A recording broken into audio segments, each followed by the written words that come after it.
Hi, Mr. Clay Redding. It's your student Robert Mooneyham, and I'm here today to present to you my speech.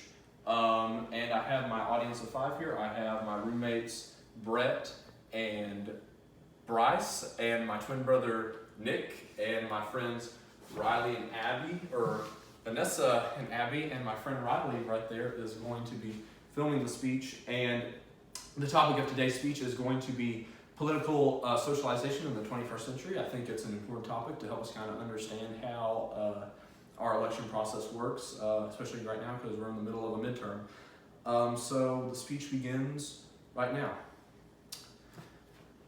So it's midterm season in Texas, and right now we have millions going to the polls and casting their ballots for the candidates that they wish to see in office in the coming years. Now, Texas is traditionally a red state. In the 2016 presidential election, over half of the votes, 52.2% actually, went to Donald Trump. So Donald Trump won Texas by over half of the people that went to the polls and voted. Now, the majority of questions that we ask in this life are usually the why and how questions, and I think they're the most important questions because really they explain to us how and why everything works. So the three things that I want to hit on in this speech are how we are politically socialized, how this process evolves as we go through our lives, and why it's important to our political system. Now, the key to answering these questions is understanding that a vote is more than a vote. It is a part of a person's life story. I believe that all we are is everything we've ever been, everything we've ever seen, everything we've ever known. So when somebody casts their ballot, it's not just them voting for a candidate, it's them voting for a certain way of life. So it's important to remember that we are all socialized, and this process begins during childhood. I'm sure many of you remember your parents saying things along the lines of, don't take that, that's not yours. Don't hit your brother or sister. And they do this because when we come out of the womb and we begin to have thoughts and be conscious, we need to be taught as to how to act and how to be in the adult world, how to function in our society.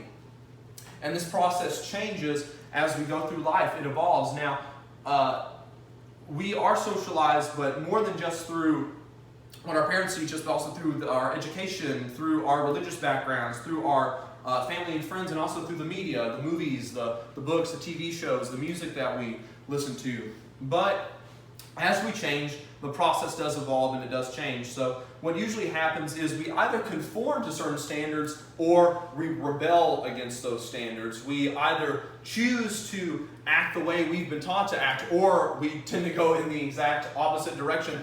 And I know that when people say words like conformity or rebellion, they tend to think very negatively of those things, but I think it's important to understand why somebody conforms and why someone rebels. In a recent Time magazine article, the author writes, "The idea that conforming would bring pleasure makes evolutionary sense for us as a species. After all, it probably doesn't often promote survival to stand out from others in a small, tight group on which you depend to meet all of your fundamental needs." So in the political process, this is very important because this is how we decide who we want to vote for. We all have issues that are close to us, that are important to us, and as Americans, we're able to be a part of a group that will help us support those issues. So for instance, if I were an undocumented immigrant, I'd probably lean more to the left, right? I'd want to be a Democrat because they tend to take a more pro-immigrant stance when it comes to the issue of border security. Now, I might not be able to necessarily vote, but I could encourage my friends to vote. I could go electioneer for those candidates. I could promote them on social media and those type of things. So in that sense, conformity can be very good for us because our individual ideas and how we process the world can be supported through a group. Now, we also tend to rebel, right? I mean, at some point, I'm sure all of us wanted to have some sort of freedom from our parents, right? We wanted to go against their teachings. We might not have wanted to go to church anymore, or we might not want to have done certain things. We move off and live our own lives. And the reason why we rebel is because when somebody discourages you from doing something, you often feel that your freedom is being threatened. And I think that's actually in a recent Business Insider article, and I think that's really important because you have to understand that freedom is the most important part of our election process, right? The freedom to decide, the freedom to have candidates fit our own life story. And that kind of brings me to my final conclusion, which is that political identity is not just being a part of a party, it's a part about being a story. I love this quote. This is from an author named Daniel Taylor. He writes in his book, Tell Me a Story, he says, pull a thread in my story and fill the trimmer half a world and 2 millennia away.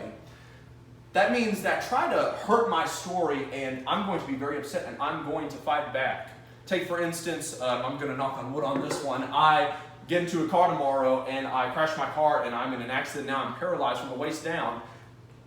Believe it or not, I probably actually wouldn't be upset because I couldn't walk anymore. I'd really be upset because now the narrative that I've been creating through my entire life is being challenged, right? You know, I might have had dreams of being married or having a certain career, and now I'm asking myself, how am I going to get married or have children or even have a job now that I want because, you know, I'm confined to this wheelchair. So we feel the same way with political candidates, right? We choose or to vote for or not vote for them based on what we think that they might bring into our stories.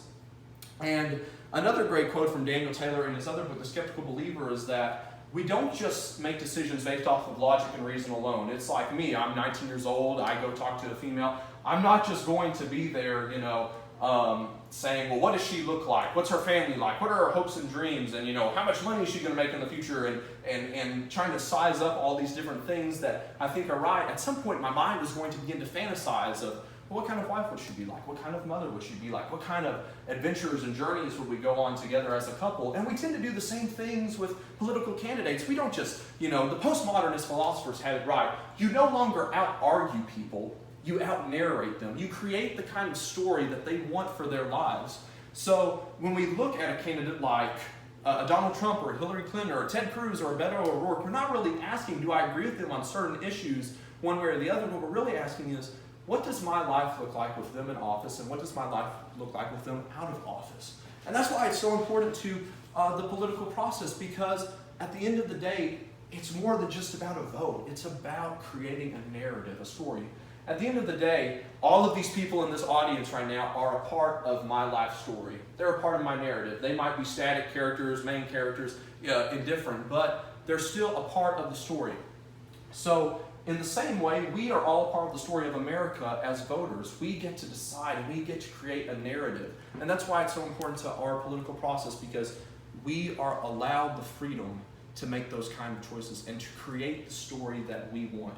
And that's why it's so important to understand how political socialization works in the 21st century and why we need to go out there and create your own story this November. Thank you guys very much. I appreciate it.